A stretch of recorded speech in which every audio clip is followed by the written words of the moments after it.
네, 안녕하세요. 케부자입니다. 시청하시기 전에 구독하기, 좋아요, 알람 설정, 멤버십까지 부탁을 드리겠습니다. 요즘에 초미의 관심사가 밴쿠버 캐나다에서는 기준금리를 언제쯤 내릴까 거기에 대한 기사가 간단하게 났어요. 뭐 여러분들이 예상하는 것과 크게 다르진 않습니다만 보도록 하겠습니다. 15년 만에 최고로 4.5%까지 이제 올라왔습니다. 근데 이제 언제 떨어질까 물론 알 수는 없긴 하죠. 그래서 이제 은행들 전문가들한테 설문조사를 했습니다. 설문조사를 했는데 가장 많이 나온 게 2024년까지, 그러니까 내년까지는 3.0%로 떨어질 거다라고 예측을 했고요. 올해까지는 아마 4%까지 떨어질 거다. 그러니까 아마 뭐 2.5, 0.25, 0.25씩 아마 올해 내로 두 번을 떨어뜨리지 않을까. 그게 대체적인 예상이고요. 거기서 또다시 4번, 0.25씩 4번을 떨어뜨려서 내년 말까지는 3%까지 떨어질 거다라는 게 이제 대체적인 예측입니다. 뭐 여러분들도 아마 이렇게 조금 떨어지지 않을까라고 예측을 많이 했던 것 같아요. 그죠? 왜냐하면 올해 말까지 이제 GDP가 먼저 떨어질 거다 예측을 하고 있는데 작년 대비해서 0.4% 정도 떨어질 테니까 사실은 근데 이제 저게 다시 얘기하면 경기 침체거든요. 경기 침체가 오기 때문에 거기에 맞춰서 금리를 조금씩 떨어뜨릴 것 같다라는 예측을 하고 있습니다. 근데 여기 두 가지 어떤 시각이 존재하는 것 같아요. 금리를 떨어뜨리면 돈이 다시 또 풀릴 거기 때문에 대출이 쉬워지는 거죠. 그만큼 많은 돈들이 또 시장에 풀리기 때문에 뭐 주식이라든지 뭐 주택 가격이라든지 그런 자산 가격이 올라갈 거다라는 시각과 야 이번에 떨어지는 건 진짜 경기 침체야. 어쩔 수 없이 정말 금리를 내리는 거니까 아마 경기 올리더라도 경기 침체랑 같이 주택 가격이나 자산 시장도 떨어질 거다라는 양쪽 시각이 동시에 부딪히고 있는 시장이라 어떻게 될지 저도 참 재밌게 보고 있긴 한데요. 저는 개인적으로는 경기에 좀 따라서 자산가격 좀 하락이 있지 않을까. 물론 요번에 아주 굉장한 반등이 있었습니다만 약간 오르락내리락하는 어떤 그런 시장이 되지 않을까라는 생각 개인적으로 생각하고 있습니다. 자, 부동산 업계 메트로 밴쿠버 시장 들썩거렸다. 자, 금리 인상 완화 기대감, 낮은 수요로 매물 문의 급주. 메트로 밴쿠버 시장이 꺾여있던 매수 심리가 반등하고 있다고 시티뉴스가 보도했다고 합니다. 금리 인상이 중단된 가운데 수요가 지금 높은 시장이 되고 있는 것 같습니다. 자, 동일한 부동산에 여러 구매자가 몰리는 경쟁 상황이 나타나고 있다. 이게 비딩 워가 다시 시작되는 거예요. 다시 구매자들 관심이 확실히 높아졌다는 것을 사실을 알 수 있다라고 얘기를 했고요. 자, 대출 금리에 대한 안정성과 계속되는 낮은 공급량으로 제한된 매물 속에서 구매자들이 경쟁을 하고 있다. 시장이 회복된 느낌이 있었다고 합니다. 구매자들 대부분이 2, 3년 정도의 짧은 고정금리를 선호하고 있으며 이후에 금리가 낮아지길 기대하고 있다. 뭐 일반 사람들과 전문가들이 하는 얘기가 거의 지금 일치하는 것 같은데요. 그죠? 살 때는 일단은 고정금리가 변동금리보다 좀 낮은 상황이에요. 그러다 보니까 사람들이 고정금리를 하는데 2, 3년 정도로 짧게 하고 그 사이에 아마 이자율이 떨어지면 그때는 다시 변동으로 갈아타야지 라고 생각을 하고 있는 것 같습니다. 이건 일반 사람들이나 전문가들이나 어느 정도 지금 시야가 일치하고 있는 부분인 것 같아요. 자, 캐나다 3월 신규 주택 전설 감소, 전달 대비 11% 하락, 21만 3,865채가 건설됐다고 합니다. 네, 캐나다 모기지 공사에 따르면 3월 달에 신규 주택 공사가 감소했다고 합니다. 이게 지금 오르락내리락 하긴 하는데 대체적으로는 현재 지금 물량이 좀 부족하는 상태가 지금 기대가 되고 있습니다. 그러다 보니까 지금 공급은 적고 그죠? 수요는 높고 인구는 늘어나고 거기에 더해서 뭐 이자율까지 뭐 정해진다. 그래서 부동산이 분명히 상승할 거다. 그런 게 분명히 지금 나타났죠. 그런 시각도 존재하고 있으니까 참고하시면 좋을 것 같고요. 자, 광역 토론토 집장만 위해서 필요한 연봉은 자, 고소득자들만 주택 구입 및 유지 가능. 네, 이게 그러니까 자기가 혼자 무조건 벌면은 저렇게 되긴 하는데 또 많은 한국 분들이 또 많은 분들이 요즘에는 뭐 좀 도와주시는 분들이 부모님이나 도와주시지 않으면은 집사기가 사실 굉장히 어렵죠, 그죠? 현실적으로 그렇고 형제들끼리 또 돈을 모아서 사는 경우도 봤고 한국 분들은 좀 굉장히 이게 좀 낯선 어떤 생각일 텐데 제가 이제 일하는 이제 피자집에서 제가 일을 많이 했었고 그리고 지금 간호 일을 하고 있습니다만 주변에 이제 인도 사람들이 많이 있습니다. 제가 인도 사람을 아는 사람 제가 사는 곳에 있었었는데 거기 11명이 살더라고요. 굉장히 방 2개 작은 콘도였었는데 나중에 물어봤어요. 몇 명 사냐 그랬더니 어른만 12명 산다 그러더라고요. 그 애들까지 굉장히 많이 썼거든요. 그래서 도대체 몇 집이 사는 건지. 근데 제가 그래서 물어봤어요. 아는 인도 사람한테 야, 이렇게 집에 이렇게 많이 사냐 그랬더니 일단 돈이 없고 근데 친척들끼리 모여 사는 경우가 많이 있는데 통장을 하나를 만든대요. 통장 하나를 만들어서 서로 간에 뭐 한 명당 500불이나 600불 딱 정해놔서 그 한 통장에다가 돈을 다 넣는데요. 다 세이빙을 해가지고 그러면 그렇게 한 명이 이런 10만 불 모으고 싶지 않잖아요. 1억 정도 모으기가. 근데 형제가 뭐 5-6명이 동시에 힘을 모으면 금방 모으지 않습니까? 그리고 그 정도 돈이 모이면 비즈니스를 첫째부터 시작을 하고 그러면 다른 식구들은 그 비즈니스를 성공적으로 이끌기 위해서 다 달라붙어서 뭐 무료로 가서 일해주는 거죠. 그래서 매출이 올라서 어느 정도 안정이 되면 그 사이에 그 통장에는 또 다시 또 다른 10만 불 정도가 쌓이고 그리고 그 돈으로 또 다른 비즈니스를 둘째가 오픈을 하고 그래서 셋째, 넷째까지 오픈을 하는데 불과 4-5년밖에 안 걸리는 거예요. 그래서 나머지 다들 비즈니스가 오픈이 되면 그때부터는 또 돈을 더 많이 벌잖아요. 그죠? 그리고 돈 더 거기다 때려 넣어서 거기서 또 디파짓을 만들어서 첫째부터 집을 사고 둘째, 셋째, 넷째 이런 식으로 그리고 집을 또 다 사면 거기 통장에 돈이 모이잖아요. 그때부터 또 투자를 한다고 합니다.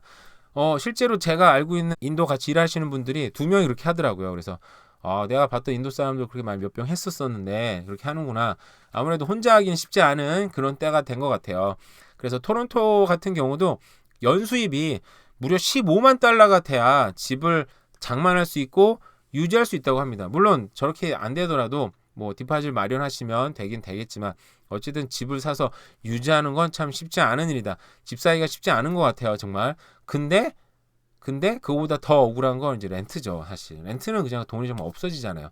집을 사면 그래도 반 정도는 원금을 갚으니까 그리고 뿌듯하고 그리고 사실은 이것보다 더 중요한 건 자기 집을 소유했다는 밴쿠버에서 캐나다에서 토론토에서 내가 내 집을 소유했다는 그냥 뿌듯함과 그 자부심 그리고 렌트에서 벗어났다는 그 스트레스에서 벗어나는 게 굉장히 중요합니다. 그래서 집을 산다는 건 정말 단순히 어떤 물리적 공간을 소유한다는 느낌뿐만 아니라 그게 행복과도 굉장히 큰 연관이 있다라는 거 그걸 좀 아시면 좋겠죠. 네, 디즈니가 2차 가문을 시작했다고 합니다. 4,000명 규모. 근데 사실 디즈니는 정말 많은 돈을 버는 곳이죠. 그죠? 그런 월트 디즈니 그런 놀이동산 말고도 우리가 알고 있는 뭐 모든 영화들 그죠? 요즘에 마블 시리즈, 스타워즈 시리즈 이런 모든 판권을 갖고 있는 곳이잖아요. 그리고 또 이게 뭐죠? 여기도 ESPN도 갖고 있죠. 그 후브도 갖고 있죠. 정말 많은 우리가 알고 있는 정말 많은 기업들을 갖고 있는 기업인데도 요번에 대규모 조직 교편을 통해서 55억 달러에게 비용을 절감한다고 합니다. 그래서 3차 하이고는 2차가 진행이 됐고요. 7,000명 규모. 마지막 3차가 올 여름쯤에 진행이 된다고 합니다. 아유 세상에. 이렇게 잘 나가는 회사도 이제 감원을 시작하는 거 보면 확실히 힘든 순간이 오긴 온다. 알 수 있을 것 같고요. 그리고 미국 댈러스 지역에 제조업 지수가 급락을 했다고 합니다. 침체 우려가 다시 커지나. 근데 미국은요. 사실은 제조업이 많지가 않아요. 우리가 알고 있는 제조업이라고 하면은 그냥 군수물자들 그리고 비행기 생각해 보시면 대부분의 미국 제품들은 제조업이 아니에요. 그냥 소비재들 그리고 어떤 요즘 우리가 알고 있는 빅테크들도 뭐 셀폰 이런 거 생산하긴 하지만 이 미국 내에 생산하지 않고 다 중국에서 생산을 하잖아요. 그죠? 공장을 이제 임대해 가지고 OEM을 주는 거죠. 그러다 보니까 이 제조업이라는 게 많지 않은데 이런 제조업 지수가 떨어졌다는 건 확실히 미국에는 지금 어쨌든 제조업은 제조업 지수가 떨어지는 거 봤을 때 이 침체가 지금 오고 있다라는 걸 이제 알 수 있는 거죠. 이런 지수들은 계속 나타나는데 현실적으로 확 나타나는 건 없으니까 일단 그래도 우리가 좀 더 주의 깊게 보시면 좋을 것 같고 그리고 유명한 잉글리시베이의 파이어웍스 불꽃 축제가 확정이 됐다고 합니다. 올해는 7월 22일에는 오스트레일리아 그리고 웬즈데이 7월 26일에는 멕시코 그리고 29일 날에는 필리핀은 매년 참가하는 것 같아요. 그죠? 저도 이거를 제가 유학할 때 한 20년 전에 한번 정말 그 바닷가에서 한 5시간 기다려가지고 친구들하고 가가지고 막 게임하면서 가가지고 기다려서 봤던 것 같아요. 정말 눈앞에서 불꽃이 펑펑 터지는데 정말 처음 경험한 거라 저 가슴이 정말 웅장해졌던 너무너무 가슴이 뛰었던 그런 기억이 나는데 그때는 친구들하고 가서 또 재밌게 기다렸죠. 그래서 저는 이런 걸 이제 아이들하고 가거나 뭐 하고 싶긴 한데 갈 수 있을까? 근데 그때 기억 때문에 한번 꼭 가고 싶다는 생각이 듭니다. 여러분 기억하시고 이런 불꽃 축제에 참여하면 재밌을 것 같아요. 네, 오늘 하루도 오늘 날씨가 뭐 좀 흐리긴 하지만 비는 안 오고 있었는데 어떻게 되는지 모르겠어요. 오늘 하루도 좋은 하루 보내시기 바랍니다. 네, 감사합니다. 해보자입니다. 시청하시기 전에 구독하기, 좋아요, 알람 설정, 멤버십까지 부탁을 드리도록 하겠습니다. 네, 오늘은 부동산에 관련된 여러 가지 이야기를 해보려고 하는데요. 다소 두서 없을 수도 있는 이야기인데 부동산의 어떤 기본이 입지에 대한 이야기를 좀 해보려고 합니다. 어제 기사를 봤는데요. 버나비에 여기 보시면은 여기 역 이름이 그러니까 스프롤링 버나비 레이크 스테이션이라는 곳이 있는데 여기가 이제 엄청나게 재개발된다는 기사가 떴어요. 사실 재개발된다는 건 작년에 이미 허가가 났고요. 그래서 그쪽 지역에 26개 빌딩 그리고 8,300세대가 들어온다고 합니다. 이게 만 세대 가까이 들어오는 건데 한국에 있는 송파에 있는 헬리오시티인가요? 헬리오시티가 거의 만 세대 가까이 되고 실제 그 거주 인원이 이제 3만 명이 된다 그러더라고요. 근데 그게 어마어마한 단지인데 사실 캐나다에서 그 정도 큰 단지가 사실 나오기는 힘든데 여기 거의 만 세대 가까운 좀 어마어마한 정말 지역이 생긴다고 합니다. 이게 뭐 당장 생기는 건 아니고 이미 작년에 이제 허가는 났고요. 거기에 대해서 이제 조감도라 그래야 되나요? 조감도가 나왔습니다. 보시면은 여기 잘 안 보이는데 요게 이제 스카이트레인 스테이션 있고요. 스펄링 버나비 레이크 스테이션 있고요. 그 주변으로 이제 공장지대가 있고 레지던셜 에어리어가 있고 여기가 좋은 게 지도로 볼게요. 지도로 보면은 요 근처가 개발하기 좀 편하게 잘 돼 있어요. 왜냐면은 상업시설들 그리고 파킹lot 이런 거 그냥 밀면 되잖아요. 사람이 사는 거 못 미는데 여기도 보니까 뭐 공장 있었는지 뭐 리콜 스토어가 있는데 이런 데 그냥 밀면 되고 그죠? 요런 데도 그냥 밀면 되고 당연히 주거 지역은 일부는 아마 보상을 해주고 나가겠지만 또 안 나가는 사람들은 또 어떻게 될지 모르겠어요. 공원도 옆에 있고 그 옆에 또 유명한 버나비 레이크 있잖아요. 여기에 보트 타기 참 놀기 좋은 곳이고 실제 경기장 로잉 그 카누 경기도 하더라고요. 보니까 위치는 버나비입니다. 버나비 여기 브렌트우드 있고 여기 메트로타운이 바로 위에 있고요. 정말 여기에 보시면 제가 옛날에 보니까 여기 주거지역 하우스들이 많이 있잖아요. 이 하우스들이 오래됐는데 오래된 하우스 단지다 보니까 이 지역은 소득이 굉장히 높습니다. 그리고 여기 있는 학교들도 굉장히 좋은 학교들이고요. 그런데 여기가 이제 재개발이 되고 나면 요 전체는 다는 아닌데 요 지역이 재개발되고 사실은 여기 한번 제가 옛날에 가본 적 있는데 좀 아깝더라고요. 제가 볼 때는 옆에 뭐 특별히 주차장이 있어가지고 사람 파크앤라이드도 아니고 사람들 내려다 주면 타는데 주변에 너무 벌판인 거예요. 그래서 아니 여기다가 역을 왜 만들어 놨을까 너무 아깝다. 이 중요한 역을 주변에 아무도 없는 곳에다 갖다 놨네 생각을 했는데 결국은 여기 개발하려고 역을 미리 만들어 놨구나 생각이 들기는 합니다. 딴 얘기를 하고 싶은 게 아니고요. 여기에 이제 개발이 되니까 뭐 당연히 지금 이제 어프로브 됐어요. 그럼 실제적으로 개발이 되려면 뭐 5년, 10년, 뭐 20년 걸리면 이제 개발이 되겠죠. 돈이 있으시고 여유 있으신 분들은 그 분양을 받으셔서 개발하는 거 이제 같이 이제 개발 올라타셔서 나중에 추후에 시간이 지나면 또 돈이 이제 좋은 투자가 되면은 좋을 것 같다는 생각이 들고요. 제가 그냥 드리고 싶은 말씀은 딴 게 아니고요. 이제 입지가 변하기 힘든 이유입니다. 제가 오늘 얘기하고 싶은 거는 이래서 입지가 변하기가 쉽지가 않아요. 이게 볼까요? 자, 버나비가 있고요. 여기 서리가 있고 랭리가 있고 뭐 이렇게 있습니다. 뭐 메플리치가 있어요. 자, 이게 랭리 쪽에 보시면 어느 지역을 이렇게 특별히 폄하하고 이런 내용은 아닙니다. 그냥 지식삼아. 근데 이 밴쿠버 지역 너무 뻔하니까 지역을 얘기를 안 할 수가 없기는 해요. 저는 참고로 서리에 살고 있습니다. 제가 서리 주민으로 서리를 좀 까도 이해를 해주시길. 네, 서리가 있고요. 랭리가 있습니다. 네, 랭리가 개발이 참 많이 됐어요, 그죠? 그래서 뭐 랭리에 계신 분들이 이제 랭리가 이제 어디를 넘어섰다 이런 얘기를 많이 좀 하시는 것도 개인적으로 듣기는 들었고, 그죠? 네, 그리고 또 서리에 살고 있어서 실제적으로 강남입니다, 강남, 그죠? 랭리도 강남이에요. 그래서 저는 서리보다는 이제 우리 강남 지역에 산다 이런 얘기를 좀 더 선호합니다. 뭔가 좀 있어 보이잖아요, 좀 더. 자, 서리가 개발이 지금 엄청나게 되고 있어요. 센트럴 서리가 저도 물론 투자를 했습니다. 그리고 서리가 뭐 개발 엄청 된다고 해서 그렇다고 해서 서리가 어느 지역을 넘어설 수 있는가? 쉽지 않습니다. 왜냐하면 어디를 자 뭐 예를 들어서 랭리가 어디를 넘어서고 서리가 이제 어느 지역을 넘어서 개발이 잘 되면 막 넘어설 거야. 그런 게 집값이 개별적으로는 올랐을 수도 있어요. 여기 집값 새 집이니까 뉴타운이 형성이 돼서 요 가격이 어디보다 가격이 높던데 너희 올 넘어섰어라고 순간적인 표현이 나올 수는 있습니다. 단기간 동안. 근데 아까 얘기해 본 것처럼 버나비가 입지적으로 너무 훌륭한 곳이죠. 거기가 재개발이 이루어지잖아요. 그러면은 뭐 막 가까이 가다가 확 도망쳐 버립니다. 또 그러니까 이거 입지는 변하지 않아요. 새집 효과나 새로운 뉴타운 효과 때문에 어디가 어디를 살짝 뭐 거의 근교까지 따라갈 수는 있겠죠.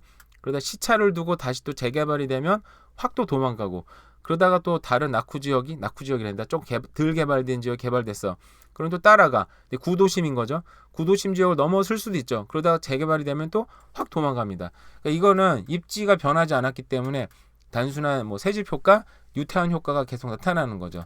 그래서 이렇게 버나비가 또 재개발이 이루어지면 뭐 얼마나 좋게 잘 개발이 되겠습니까? 그죠? 이게 앞으로 10년 뒤나 20년 뒤 개발이 되면 그 당시에 최고 유행할 것들, 그죠? 가장 좋은 어떤 첨단 시설들 쫙쫙 뭐 지분도 EV 파킹이나 그 히트 펌핑 이런 거 많이 넣는 게 지금 최첨단인 건데, 이런 게 다 들어가겠죠 당연히. 그리고 아메니티도 엄청나게 잘 들어갈 테고, 요즘 한국은 뭐 모든 시설 아파트들이 다 넣는데 요즘도 이제 콘도에 정말 좋은 시설들이 밑에 다 들어가잖아요. 그러니까 더 많은 재개발, 대규모 개발이 이루어지겠죠. 그죠? 그러면 또 다시 입지가 변하지 않는다는 거죠. 입지가 변하려면 결국은 정말 획기적인 교통수단이 만들어진다든지, 아니면 거기에 진짜 잡 클러스들이 막 생긴다든지, 아니면 거기에 정말 좋은 학교들이 갑자기 정부 정책이 생긴다든지, 그나마 가능성이 있는 건 그죠? 서리 센트럴 지역에 UBC가 들어오고 SFU 이 지역이 완전 싹 재개발되면 그 전보다 훨씬 나은 입지가 될 수는 있을 거예요. 왜냐면 교통도 있으니까. 그죠? 뭐 그런 것들. 뭐 이게 뭐 꼭 된다는 보장은 없습니다. 그냥 본다는 거죠. 가능성이 그나마 몇 프로 생길 수 있다는 거죠. 그래서 이런 재개발들, 또 본격적으로 보니까 재개발들이 뭐 버나비 지역, 그리고 코키틀람 지역, 코키틀람도 보니까 이 코키틀람 센터 있잖아요. 그리고 코키틀람 센트럴 스테이션이 있는데, 이 반대에 보시면 이 지역이 보면 자동차 딜러샵이 있고 그냥 어마어마하게 공터가 있습니다. 여기 다 개발된다고 합니다. 여기가 코키트람인데 여기 재개발되면 얼마나 좋게 또 개발이 되겠어요. 그죠? 그래서 입지가 이런 재개발들이 또다시 포코도 이 코키틀람 스테이션 주변으로 재개발된다는 것 이번에 한번 봤었었는데, 이런 게 재개발되면 사실은 또 다른 자기의 본래 입지를 찾아가는 거죠. 본래 입지의 어떤 위치를 찾아가는 겁니다. 그래서 그런 것들 잘 생각하시고 지역들 결정하시면 좋을 것 같아요. 네. 그리고 미국 얘기인데요. 퍼스트 리퍼블릭 은행이 다시 위기설이 돌았다고 합니다. 주가가 지금 고점 대비 거의 90%가 빠졌는데 또 거기서 또 다시 30%가 또 빠졌대요. 거의 이제 죽기 직전인 것 같아요. 왜냐면은 이게 좀 위험하다 또 소문이 나면서 보유 예금이 또 뱅크런이 났죠. 요즘 뱅크런이라고 말은 하지만 사람들이 은행까지 달려가지 않고 온라인 뱅킹으로 돈을 빼버리니까 너무 빠른 거, 너무 쉽고, 그래서 보유 예금이 또 40%가 줄었다고 합니다. 뱅크런이 쉽게 얘기하면. 그러다 보니까 주식이 또 30% 급락. 지금 미국 상업용 부동산과 어울려서 이 중소형 은행들이 굉장히 위기가 왔습니다. 자꾸 이러다 보니까 이 경제 침체나 경제 위기가 올 것 같다라는 불안이 계속 나오고 있는 것 같아요. 자, 캐나다도요. 주민들이 이제는 소비 지출이 드디어 감소가 시작됐습니다. 경제 위기가 온다 그래도, 자, 이거 그래프 한번 몇 주 전에 한번 보였었는데 이 소비가 떨어지질 않는 거예요. 야, 나 빼곤 돈이 다 있네. 맨날 그런 얘기 했었었는데, 사람들이 저축한 것도 있고 뭐 그동안 뭐 그 노동시장 굉장히 견고했었으니까 돈 쓰는 게 줄지가 않았는데, 드디어 2월 달에 겨우 0.2% 감소했다고 합니다. 주된 원인은 주유 비용, 일반 자파, 신용품 구매 비용이 감소했기 때문에, 주유 비용이 2월 달에 굉장히 비쌌잖아요. 그죠? 그러다 보니까 이제서야 조금 소비 판매가 조금 감소를 했대요. 그러니까 이게 이제 시작으로 볼 수도 있는 건데, 앞으로 점점 더 많이 떨어질 수 있다면 이제 경기 침체가 올 수도 있다. 뭐 얘기를 하는 거죠. 네, 이거는 지역별로 그 주택 세일이 나온 건데, 이게 뭐 중요한 그래프는 아니었는데 한번 보고 가려고 잠깐 했습니다. 보면 로어 메일랜드, 우리가 사는 밴쿠버 지역입니다. 밴쿠버 지역 오카나간 빼고는 밴쿠버 아일랜드, 쿠튼이 그 놀스 지역은 판매가 우리가 봄에 반짝 판매가 일어났다고 하지만 다른 지역은 다 떨어졌어요. 그러니까 결국은 메트로 밴쿠버랑 프레이저 밸리 같은 경우는 가장 밴쿠버 지역에서도 핫한 지역이었던 거죠. 핫한 지역이다 보니까 반등이 일어나긴 일어났는데 그 외에 다른 지역에는 여전히 반등이 일어나지는 못했습니다. 그러니까 결국 제가 얘기하고 싶은 건 워낙 이제 선호도가 높은 지역이다 보니까 여기서 반등이 이게 찐 바닥이다. 반등 이제 바닥 찍고 올라간다는 얘기가 많이 있는데 아직은 이제 그게 100% 확실하지는 않다는 거죠. 근데 또 뭐 정말 어떻게 보면 투자하시는 분들은 이런 위기 때 또 들어가야지 돈을 버는 거니까 들어갈 수 있는 거지만 또 다시 또 하락할 가능성도 있으니까 이런 좀 면밀 좀 더 주의 깊게 살펴보면 좋겠다는 생각이 들고요. 수단이 지금 엄청난 지금 내전이 일어났어요. 이 자세한 내용은 보니까 쉽게 말하면 수도방위군하고 이제 지역방위군하고 이 2019년에 독재자를 쫓아냈는데 수도방위관 사령관과 지역방위군 사령관 손을 합해서 다시 또 쿠데타를 일으켜서 서로 대통령, 부통령을 해먹었는데 이 부대가 어느 쪽으로 흡수냐에 따라서 의견이 당연히 달랐겠죠. 당연히 사령관인데 서로 이번에 대통령 해먹고 왕을 해먹어야 되는데 그러다 보니까 의견이 안 맞으니까 둘이 전쟁에 붙었어요. 정말 수단이 참 불쌍한 나라는 생각이 들었는데 정부군을 쫓아내니 그 독재자를 쫓아내니까 또 다른 도둑놈들이 들어와서 나라를 장악한 거죠. 근데 이번에 제가 하고 싶은 얘기 그건 아니고요. 이번에 3일 동안 그 사이 몇 번에 휴전하자 그랬는데 못하다가 이번에 4일 휴전에 들어갔다고 합니다. 근데 저는 이제 전쟁이 날 때 이런 걸 휴전이 왜 하나 궁금했는데 백악관이 시켰네요. 무조건 이행하라. 그러니까 제가 드리고 싶은 말씀은 이런 휴전도 둘이 이해관계에서 하는 건 아니고 물론 둘도 잠깐 쉬고 싶긴 하겠죠. 그게 아니고 강대국들이 자국민들을 철수시킨 시간을 버느라 강제로 명령을 하는 거네요. 그냥 야 니네 전쟁 멈춰. 우리 국민도 빼올 동안. 안 그러면 둘 다 죽어. 쉽게 말하면 이런 거죠. 그래서 결국 이런 전쟁들도 강대국들이 또 뒤에서 조종하는 게 있구나 생각이 들어서 그냥 잠깐 빼왔고요. 미국 2월달 집값도 8개월 만에 첫 반등이 일어났다고 합니다. 근데 미국은 중요한 게 되게 웃기더라고요. 제가 기사를 보니까 첫 반등이 일어났는데 지금 마이애미 그리고 뭐 템파베이, 애틀란타 이런 데는 집값 1년 전보다 대폭 상승했어요. 10.8%, 7.7%. 근데 샌프란시스코와 시애틀은 10%, 9.3%. 이 대표적인 이 서부 도시 지역들인데 이게 대규모 하락이 일어났습니다. 이게 보니까 구글이나 실리콘밸리들이 지금 힘을 못 써요. 빅테크 기업들이 힘을 못 쓰면서 오히려 그 웨스트 굉장히 선호도가 높았던 캘리포니아 도시들은 지금 10% 가까이 하락이 됐고 동부 지역 도시들이 지금 엄청 뜨기 시작을 했습니다. 이게 참 재밌다는 생각이 들었는데 이 경기랑 상관없이 그동안 빅테크들이 하려던 기업들이 있는 도시들은 이제 하락이 일어났고 나머지 지금 상승이 일어났구나 생각이 들었어요. 도시들도 이 기업들도 참 중요하구나 생각이 들었는데 어쨌든 미국도 상승이 일어났지만 여기도 지금 선호도가 높은 지역이 상승이 일어났지 대체적으로는 여기도 알 수 없는 상황이다라는 생각이 듭니다.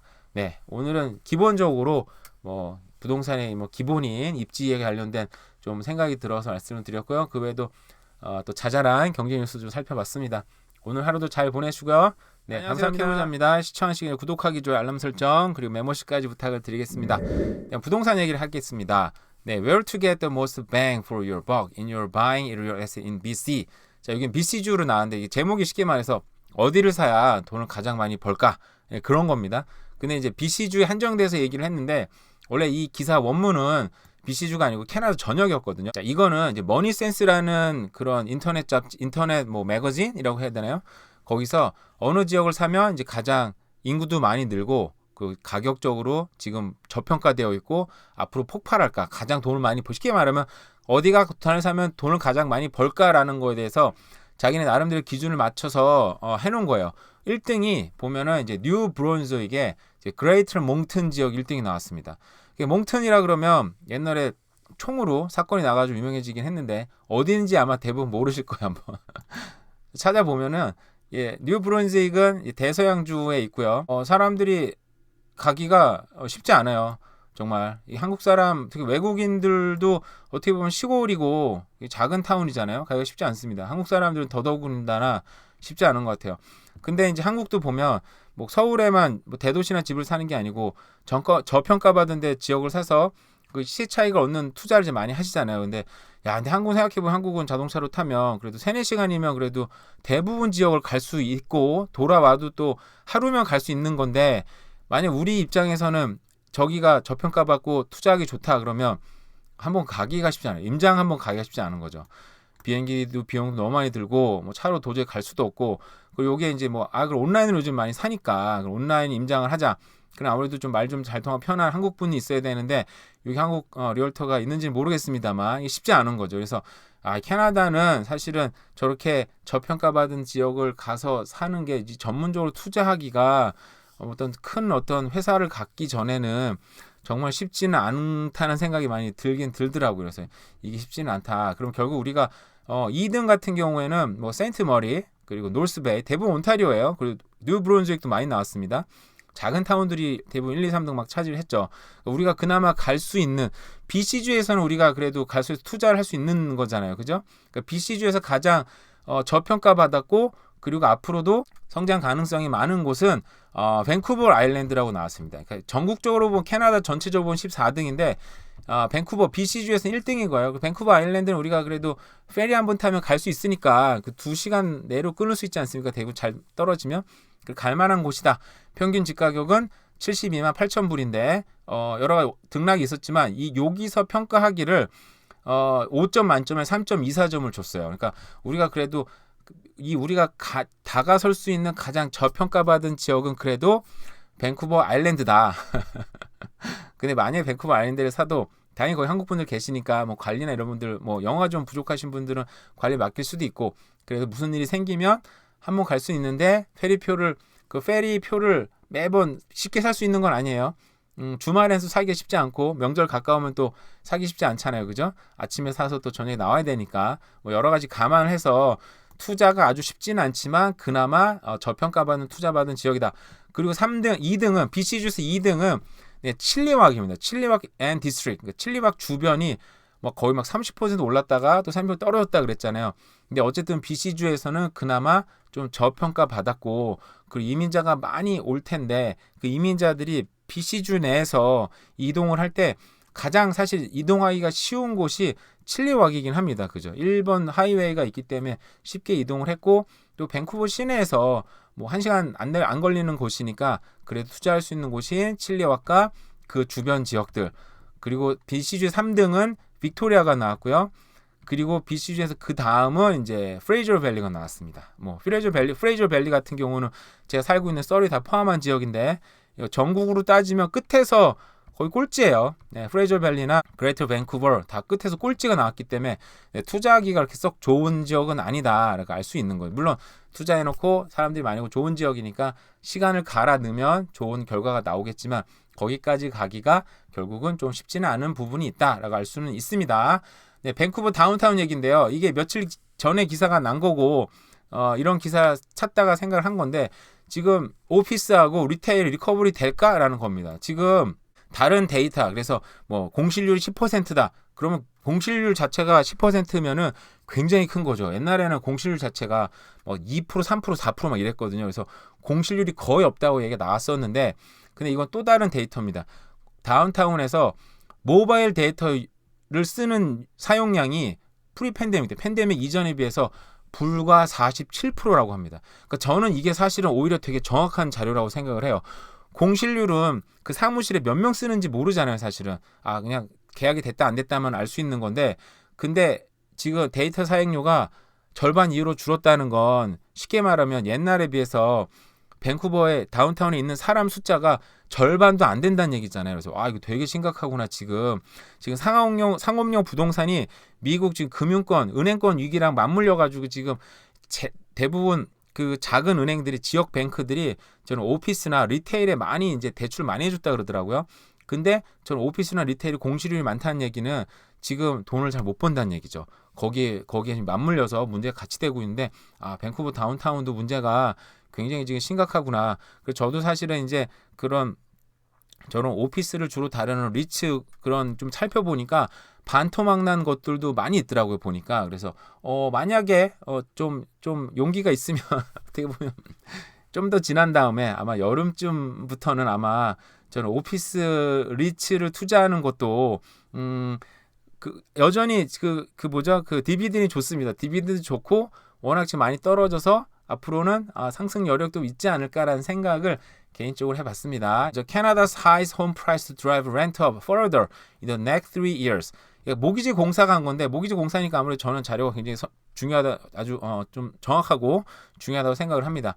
자, 캐나다의 높은 집 가격이 결국 3년 동안 렌트를 계속 끌어올릴 것 같다라는 기사입니다.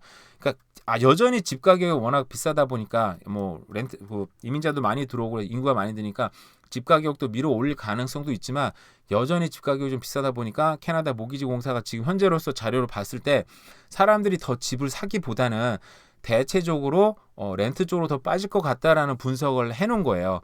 그러니까 사람들 심리가 앞으로 경기 침체가 오면 집값이 좀 떨어질 거니까 내가 나중에 사야지라는 생각도 여전히 있는 것 같고요. 지금부터 집 가격이 오르니까 사야지라는 생각도 분명히 존재하겠죠.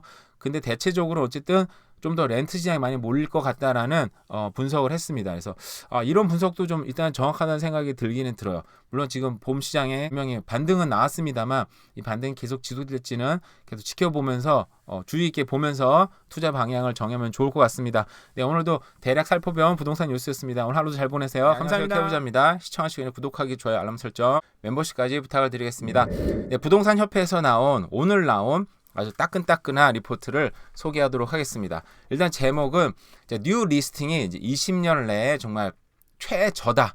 그리고 홈세일은 계속해서 잘 나가고 있다. 그러니까 continue to rise인데 계속 상승 중인 건데 어쨌든 굉장히 잘 되고 있다라는 주제로 했습니다. 제가 이제 의역을 해서 대충 설명을 할게요. 자, 한 달이면 반등이 나왔잖아요. 그래서 한 달이 이게 이제 트렌드가 아니다. 일시적으로 나온 반등이다. 그럼 자, 2달은 어떨까? 자, 그럼 캐나다의 지금 부동산이 이번에도 1.4% 증가가 했는데요. 자, 2월 달이 이어서 3월 달에 그러니까 2개월 연속으로 지금 반등을 이뤄냈다고 합니다. 자, 일단은 여기서 중요한 거는 이제 서플라이가 지금 굉장히 적다고 합니다. 서플라이가 지금 적다고 하다 보니까 지난 2월 달에 비해서도 5.8%가 서플라이가 적고, 그러니까 쉽게 말해서 수요 공급 법칙을 생각하시면 됩니다. 공급은 적어졌는데 지금 수요가 높아진 상황이에요. 그러다 보니까 2개월 연속 세일즈도 올라갔고 가격도 여기 나오진 않지만 상승을 이뤄낸 상태입니다. 자, 2023년 지금 봄 시장은 2022년에 굉장히 터프한 시장에 지금 연속되고 있긴 하지만 어쨌든 3월 달에 점점 그린슛 컨티뉴, 이게 우리말로 하면 그 그린라이트라고 표현하는 것 같아요. 뭔가 청신호가 표현이 되게 좋겠네요. 청신호가 나오고 있다.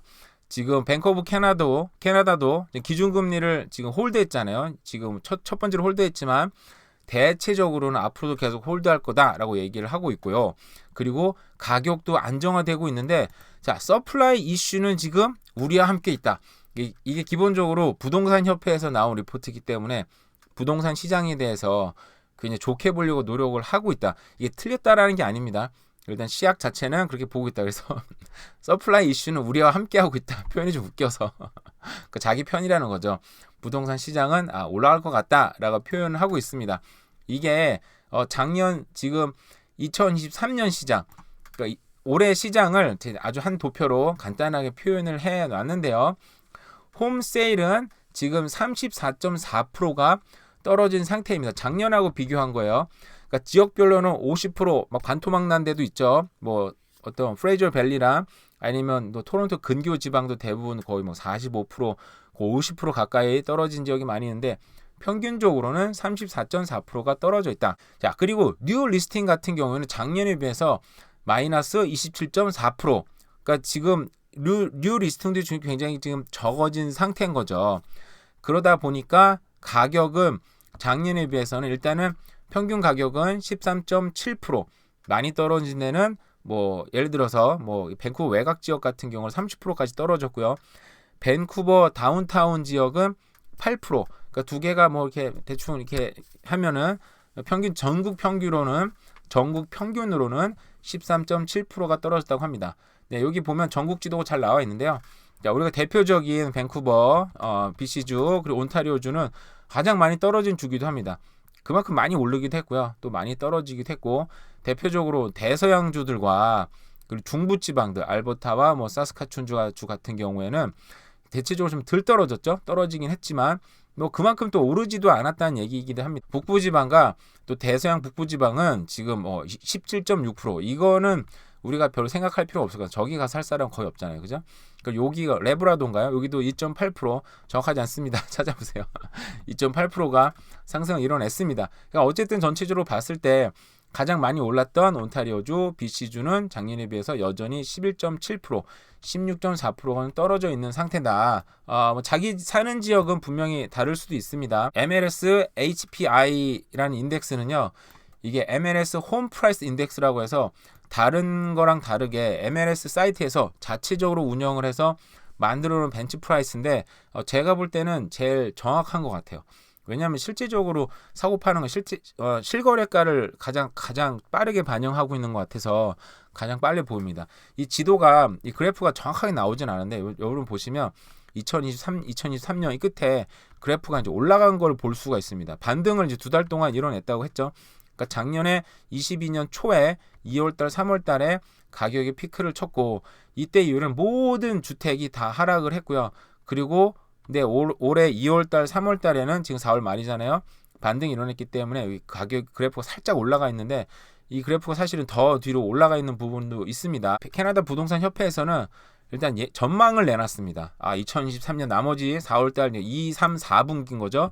그리고 2024년에 대해서 전망을 내놨는데 거기 가장 큰 특징은 자 일단 알버타주는 세일이 기름값이 굉장히 스테이블하기 때문에 많이 이루어질 거라고 얘기를 했는데 자 퍼스트 쿼터 때 생각보다 위커 마켓이었다.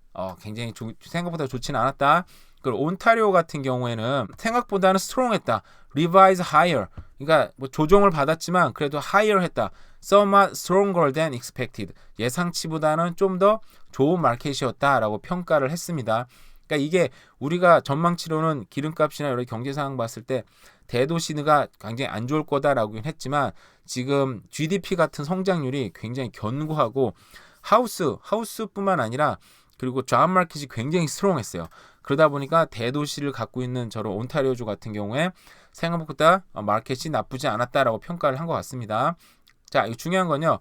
2023년과 2024년 F는 이제 forecast가 있는 겁니다. forecast 보시면 2022년도에 비해서도 2023년은 일단은 지금 2월달, 3월달에 반등을 이뤄내긴 했지만 대체적으로는 작년보다 마켓이 좋지 않을 거다라고 예측을 했는데 문제는 여기 보시면 빨간 선은 10year average거든요. 10year average는 이제 꺾이지 않는 상태로 2023년이 지나면서 2024년에는 상당한 반등을 이뤄내고 있습니다. 가격적인 면에서나 셀즈 면에서나 둘 다 이뤄낼 거라고 예상을 하고 있어요.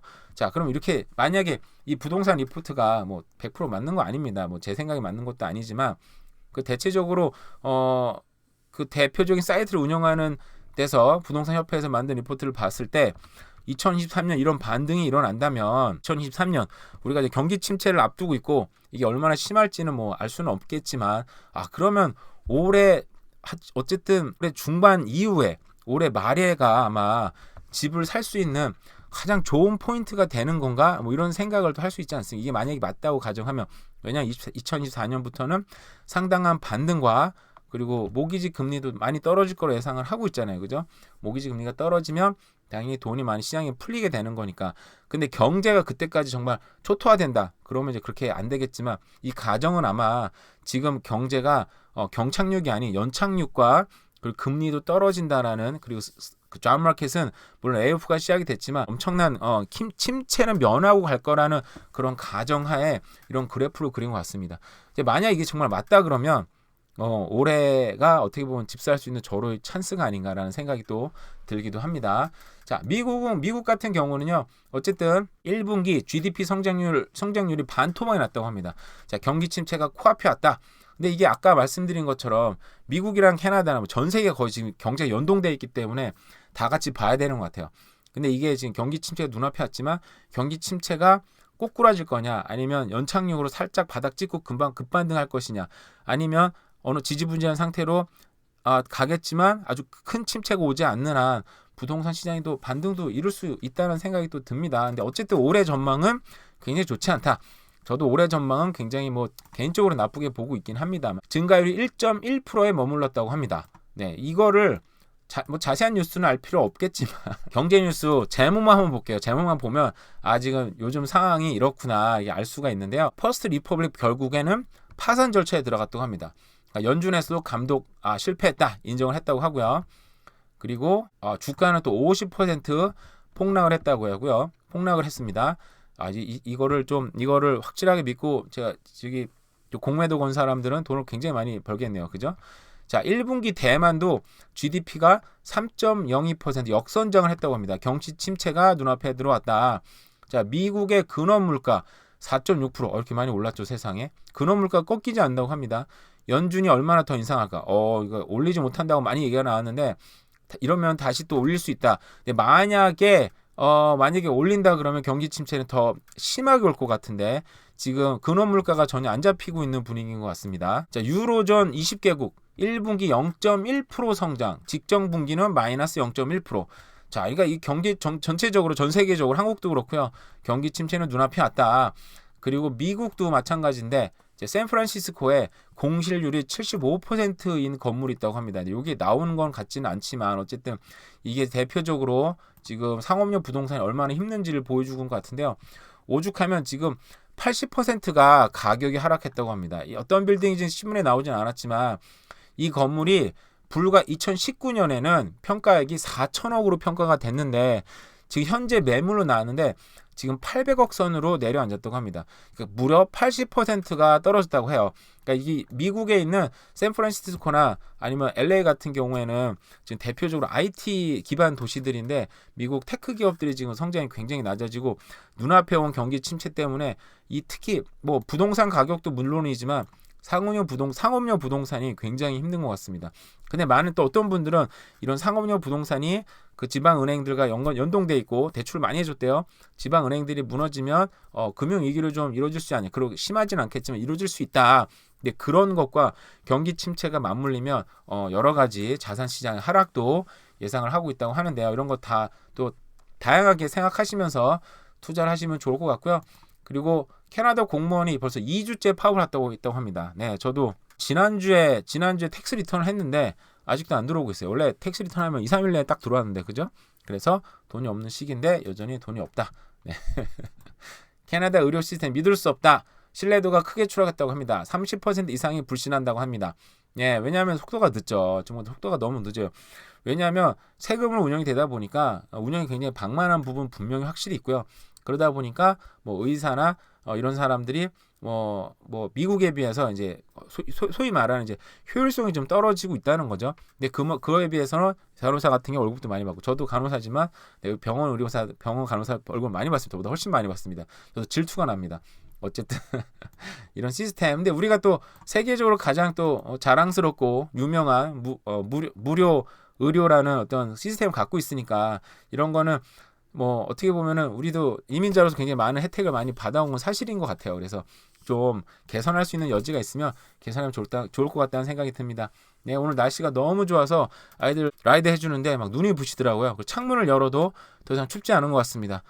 정말 봄을 지나서 여름의 문턱까지 가고 있는 것 같아요. 오늘 하루도 또 잘 보내세요. 감사합니다. 해보자입니다. 시청하시기 전에 구독하기, 좋아요, 알람 설정, 멤버십까지 부탁을 드리겠습니다. 네, 요즘은 정말 부동산 뉴스가 없더라고요.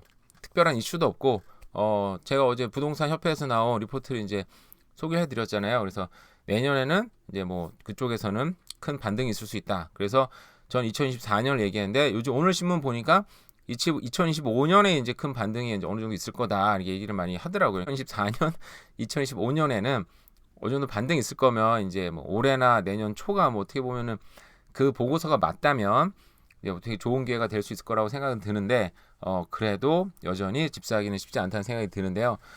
제가 요즘에 생각하고 보는 것들 좀 보려고 해요. 특별히 오늘은 부동산 뉴스가 없어서 그래도 오늘 뭐 할까 고민하다가 도저히 안 되겠다 이거라도 하자 생각해서 하는 겁니다. 네, 보면은 제가 요즘에 뭐 분양을 받든지 뭘 해가지고 어떤 시세 차익이나 이런 거 얻는 거는 너무 쉽지 않다라는 생각이 많이 들고 그리고 렌트를 받는 것도 자기 자본 비율이 높아야 좀 이 캐시플로우 생기고 재미가 있는 건데 저 같은 경우는 이제 오히려 손해 보는 입장이고 이게 정상적인 모기지를 받더라 하더라도 캐시플로우는 거의 없을 것 같아서 이게 내 인생을 바꿀 수 없겠구나라는 생각이 사실 많이 들어요. 그래서 요즘에는 생각이 드는 게 저한테 이메일을 이제 많이 제가 받기는 받는 건데 자기 자본 없이 여기 이제 켄 맥켈로이나 미국의 이제 뭐 그 미국 유명 부자 아빠 가난 아빠 로버트 기요사키 이런 사람들이 이제 부동산을 취득했던 방법인데 자기 자본 없이 이제 멀티 패밀리 홈들을 사는 거죠. 아파트나 뭐 콘도나 그 다세대 주택을 사는 건데 근데 제가 이거를 돈 주고 이제 세미나를 들으면 시간이 좀 안 맞더라고. 제가 이제 되게 이분행 일하니까. 그래서 거기에 대해 관련 자료를 많이 보니까 미국은 이제 일반적인 론은 안 되고 사채를 받아 쓰는 건데 제가 아무리 계산해봐도 이제 답이 좀 안 나오거든요. 그래서 이걸 좀 잘 아시는 분들이 저한테 연락을 주시면 제가 좀 이게 좀 얘기를 좀 듣고 배울 시간이 있었으면 좋겠다는 생각으로 오늘 동영상을 찍습니다. 동영상 그 모기지 부동산 좀 아시는 분들 중에 고수가 굉장히 많더라고요. 저도 이제 부동산 집방이란 단체 오픈 채팅룸에 들어가 있는데 제가 시간이 없어서 사실 거의 못 봐요. 뭐 거기에서 예전에는 좀 가끔 들어가서 보긴 봤는데 뭐 잠깐만 놓쳐도 막 300개, 500개씩 쌓이니까 도저히 볼 시간도 안 되고 따라가서 볼 시간도 없고 그래서 볼 수는 없는데 부동산 고수님들이 보시면 좀 이렇게 자기 자본 없이 폴플렉스 하는 방법 그런 걸 방법을 아시면 알려주시면 제가 좀 연구를 좀 해보려고 그러거든요. 일단 제가 보고 있는 물건들은요. 요거는 그냥 폴플렉스는 아닌데 되게 재밌는 물건이에요. 여기 위치가 어디냐면은 이제 애쉬크로프트라는 곳인데 저 북부에 그 캠루 옆에 있는 곳인데 교회가 매물로 나왔어요. 근데 저는 이제 이런 거 만약에 위치가 좋으면 야 이런 거 사서 에어비앤비 돌리거나 그리고 뭐 수련회 같은 거 하거나 단체로 이렇게 모임할 때 이거 쓰면 너무 좋겠다 라는 생각이 듭니다. 교회 물건이긴 한데 뭐 치우고 교회를 안 쓰면 되잖아요. 그죠? 교회 예배당도 있고 그리고 옆에 있는 집이죠. 같이 부속집 여기 뭐 어떻게 보면 목사님이 뭐 사는 뭐 그런 집인 것 같은데 이런 집까지 같이 매물로 나왔어요. 뒷마당도 꽤 뭐 적당한 사이즈죠. 괜찮은 좋은 사이즈라고 생각이 들고 보면은 쉐드도 있고 보면은 이게 보시면 집 하나 그리고 뒤에 쉐드 예배당 뒤에 부속 건물까지 그러니까 뭐 이제 뭐 식당하고 이런 것까지 같이 나온 거예요. 이게 불과 5억대 물론 완전 시골이긴 합니다. 근데 야 이거를 만약에 사서 에어비앤비나 근데 가서 관리를 못하니까 문제긴 한데 이거 단체로 예약받아서 돌려도 옆에 강물도 있어요. 근데 옆에 좀 수영할 수 있는 곳이 있으면 너무 좋겠는데 그런 건 없더라고요. 보니까 뒤가 이제 캠룩 근처라 뒷산이 이렇게 약간 사막가처럼 삭막한 동네인 것 같아요. 예배당 입구고요. 이렇게 들어오면 예배당도 있고 좋죠. 깔끔하죠. 오래된 건물이고 분위기도 있고 뭐 촬영 같은 게 좋을 것 같은데 그리고 너무 좋은 게 이렇게 강당도 크게 있어서 행사하기도 너무 좋고 연극 무대처럼 될 수 있는 것도 있고 그래서 야 이거를 좀 위치가 가깝지 않으니까 저 가격에 나왔겠죠. 어떻게든 해가지고 야 이거 돌리면 너무 재밌겠다라는 생각이 드는데 그래도 이렇게 공간 또 다른 공간도 있고요. 야, 이거는 이제 뭐 그냥 너무 재밌는 물건이라 제가 한번 봐봤고요. 근데 위치가 캠룰 옆에 있는 애쉬크래프트라는 곳이에요. 보니까 정말 작은 타운이더라고요. 그래서 요 자체적으로는 수요가 별로 없겠죠. 그리고 요 주변에 뭐 유명한 관광지가 없어서 이게 참 되면 뭐 저 사업을 해본 적이 없어서 이렇게 잘 될까 걱정이 좀 들기도 하고 어쨌든 제가 요즘에 관심 있게 보고 있는 폴플렉스들입니다. 이렇게 설정에 가서 폴플렉스를 찾아봤어요. 보면은 밴쿠버 근교에 이제 그나마 랭리에 보면은 가장 지금 요즘에 최저가로 나온 게 방이 10개. 이게 방이니까 어떤 건 2개고 어떤 건 하나 있나 봐요. 방이 2개, 3개네요. 그러면 근데 18만 1.8 밀리언. 18억이라 표현하겠습니다. 그냥 18억에 나와 있는 게 어떻게 보면 지금 현재로서는 밴쿠버 근교에서는 최저가로 나온 거예요. 근데 여기는 보니까 제가 이제 자세히 계속 봤었는데 월에 얼마 받는지는 안 써 있더라고요. 이제 아마 생각보다 마켓 레벨보다는 좀 적게 받지 않을까. 그러니까 만약에 이제 그래서 아마 밴쿠버 근교인데 그나마 가격이 싸다고 표현할지 모르겠는데 저도 어쨌든 저렴하게 나온 게 아닌가. 내부를 보시면 이게 개발이 전혀 안 돼 있고 그냥 올드하죠. 그러니까 이거 다 리모델링 하는 비용까지 이제 계산해야 되겠죠. 화장실도 굉장히 뭐 쓸 수 있겠지만 굉장히 낡았고 그죠? 방도 좀 좁은 편이고 이게 이제 1.8 밀리언이 나온 거죠. 이게 정확하게 이제 월세를 얼마를 받는지가 아직 사실은 저도 막 심각하게 보는 입장이 아니어서 부동산 하시는 분한테 연락해서 이게 받으면 뵐 텐데 연락을 안 했는데 결국은 이게 이제 중요한 건 내 자본 없이 저걸 사는 거죠. 저도 이메일 많이 받는데 불과 이제 2만 불, 3만 불만 있으면 된다. 그 얘기 옛날에 이해 못 했는데 저 사채를 써보니까 사채를 쓰는 비용, 그러니까 사채를 쓰는 피만 그냥 기본적으로 10,000불 들어가요. 그리고 변호사비 여러 들어가면 이제 2만 불, 3만 불 잡는 거겠죠. 그래서 그러니까 결국은 이제 이게 다 사채와 어떻게 보면 이제 셀러스 론이라고 이제 파는 사람이 론을 해가지고 이제 하는 방법도 있긴 한데 제가 이제 이렇게 대충은 알겠는데 구체적으로 자세히 들어가면 방법은 좀 모르겠더라고요. 그래서 이걸 좀 아시는 분 있으면 연락을 해서 좀 제가 좀 배울 기회가 있으면 제가 뭐 식사를 대접하면서 경험담이나 들을 수 있으면 좋긴 하겠는데 제가 지금 거의 일만 하고 유튜브만 찍고 집만 있다 보니까 대부분 사람 만날 시간이 없어서 관계성이 뻔합니다. 그죠? 이런 걸 아시는 분 있으면 좋겠고 제가 부동산 방에다 한번 물어보려고 이런 거 좀 아시는 분 있으면 개인적으로 만나달라고 얘기를 하려고 하는데 근데 밴쿠버 근교는 좀 비싸잖아요. 근데 이렇게 펜팅턴이나 프린스턴 이렇게 외곽으로 빠지면 그래도 포로플렉스인데 가격이 뭐 나쁘지는 않다고 표현해야 되나요?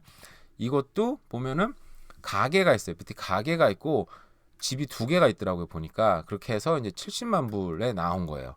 이런 것도 저는 여기 이제 정확하게 시장 조사나 이제 보면 그러니까 팔려고 이제 리모델링을 싹 하는 중이고 그래도 깔끔하게 리모델링을 다 끝냈더라고요. 이제 팔려고. 어떻게 보면 또 빈집인 거죠. 그러면 보면 여기도 굉장히 작은 타운이니까 프린스턴이 굉장히 작은 타운이에요. 작은 타운이니까 저렇게 됐겠죠. 근데 BC가 아무래도 사람이 계속 늘어나니까 당분간은 한동안은 이제 지방 소멸에 대한 그런 위기는 없다 보니까 이런 것도 괜찮지 않을까. 근데 뭐 멀어서 제가 이제 직접 관리하고 싶은데 관리를 못하면 사람을 써야 되는데 그러면 캐시플로가 좀 줄고 물론 거기 세금 디덕션을 할 수 있긴 합니다만 여러 가지 생각을 하고 있어요. 그러니까 이 밴쿠버 근교에서는 이런 걸 사기가 너무 쉽지 않고 그나마 이제 밴쿠버 아일랜드 옛날에 이런 물건 진짜 많았거든요. 근데 밴쿠버 아일랜드 이런 물건 싹싹 나가더라고. 새로 나왔네요. 이거는 한번 볼까요? 1.85 밀리언입니다. 방이 10개. 그러니까 밴쿠버 아일랜드에는 이런 물건이 진짜 많아요. 오히려 밴쿠버 아일랜드가 이렇게 폴플렉스가 많이 났더라고요. 보니까 two homes네. two homes with 6 rental unit. 와 세상에 6개를 렌트할 수 있다고요? 그리고 5,000불을 받는다 하는데요. 한 달에 6개인데 5,000불이다. 그럼 1,000불을 못 받네요. 그러면 어쨌든 만약에 이게 그냥 이것도 뭐 정확하게 알아봐야 되겠지만 6개를 렌트할 수 있다. 와, 이게 밴쿠버 아일랜드는 그래도 맘먹으면 그래도 2시간, 3시간이면 갈 수는 있잖아요. 어쨌든. 그래서 아마 뭐 직접 관리를 못 하더라도 그래도 문제 생기면 직접 가볼 수 있는 뭐 그런 상황이니까 6개 어떻게 나오지? 궁금하긴 하네요. 일단 기본적으로 이거를 만약에 20%를 다운한다 그러면은 기본적으로 이제 3억 6천 거의 4억 가까이 필요한 거잖아요. 그런 돈은 없으니까. 근데 만약에 다운페이가 20%는 해야 되는데 이제 개인 만약에 이걸 사채로 받는다 그러면 정말 어마어마한 그죠? 이게 정말 어마어마한 돈이 이자로 나가야 되는데 감당이 되냐는 거죠. 그러니까 제 생각엔 아마 사채를 받아서 다운페이를 넣고 또 은행에서 론을 받는 건지 이런 자세한 걸 잘 모르겠어요. 그래서 대부분 이거 하는 사람들도 이제 엑시트 전략으로 저렇게 셋업해서 렌트비 확 올려서 집 가치를 확 올린 다음에 뭐 1, 2년 내에 빠져나간다 이런 전략도 있는 것 같고 아니면 저걸 통해서 그냥 캐시플로우를 극대화시켜 가지고 이제 여러 개 저런 걸 2개, 3개 사서 이제 은퇴하는 방향도 있는 것 같고 여러 가지 방법은 있는 것 같아요. 왜냐하면 저도 이제 아까 말씀드렸다시피 분양을 받아서 한다든지 밴쿠버는 워낙 집값이 비싸서 어떤 주택을 사서 렌트를 줘도 수익률이 너무 폭망이고 그걸로 돈을 벌기에는 시간이 너무 많이 걸리는 거죠. 일단 뭐 제 생각이 맞는지 모르겠지만 일단 그런 생각이 많이 들어서 그런 쪽으로 지금 관심을 많이 갖고 있기는 해요. 근데 요즘에 렌트가 너무 비싸죠, 진짜. 이걸 소금 보지 않고 그냥 겉에만 보면요. 이게 일단 벤조선에 그냥 들어와서 쉽게 볼 수 있으니까. 여기 같은 경우는 뭐 방 3개인데 브렌트우드인데 뭐 4,700불. 와, 어마어마하네요. 하우스 렌트라고 하지만 정말 뭐라 그러는 게 아닙니다. 오늘 비싸요, 정말. 저도 비싸게 주고 있지만. 코키틀람 방 2개 3,100불. 엑지먼트 방 3개 3,100불. 어메이징 뷰 이게 어디죠, 이거는? 어딘지 모르겠지만 방 1개인데 2,900불. 방 1개 2,500불. 밴쿠버인가요? 노스 밴쿠버인가요? 세상에. 와, 어마어마하네요, 진짜. 이게 지금 반지하 같은 경우도 반지하가 방 한 개짜리 요즘은 800불, 1000불이 넘더라고요. 놀스서리 단독주택 단기 렌트 2,500불. 이 렌트가 지금 엄청나게 비싸고 앞으로 보고서에 나왔지만 앞으로 3년 동안 렌트비는 계속 오른다고 합니다. 그러니까 집값이 너무 비싸서 사람들이 따라잡기가 쉽지 않은데 인구는 계속 느니까 렌트비는 계속 오를 수밖에 없겠죠. 한번 오른 렌트는 떨어지기 쉽지도 않고 뭐 이주자들 그리고 세대 분리. 그 세대 분리가 애들이 크면 독립하고 싶어 하잖아요. 뭐 이혼하는 가정도 있을 테고 또 뭐 공부하러 들어오는 사람도 있을 테고 여러 가지 입장상 렌트비가 저렇게 좋다면 이제 그래서 저도 그래서 이제 이런 폴플렉스를 좀 사서 어떤 인생의 변화가 있는 투자를 하고 싶다는 생각이 많이 들긴 하는데 방법은 잘 모르겠어요. 생각을 많이 해봤는데 답이 안 나오더라고요. 그래서 이건 확실히 좀 멘토나 경험 있는 분들한테 확실히 얘기를 좀 듣는 게 좋다는 생각이 듭니다. 그래서 저 요즘에 생각하는 거를 그냥 편하게 한번 얘기해 봤습니다. 혹시 이런 거 잘 아시는 분들 꼭 연락처 한번 주시고요. 그리고 부동산 그 집방에도 한번 제 부동산 방에도 한번 문의를 한번 해보겠습니다. 어쨌든 오늘 날씨가 너무 좋고 이제 더워서 문을 열고 방송하는데도 이제 컴퓨터 열기 때문에 막 뜨거운 것 같아요. 오늘 이제 여름이 정말 다가오는 것 같습니다. 어쨌든 오늘 하루 잘 보내시고요. 감사합니다.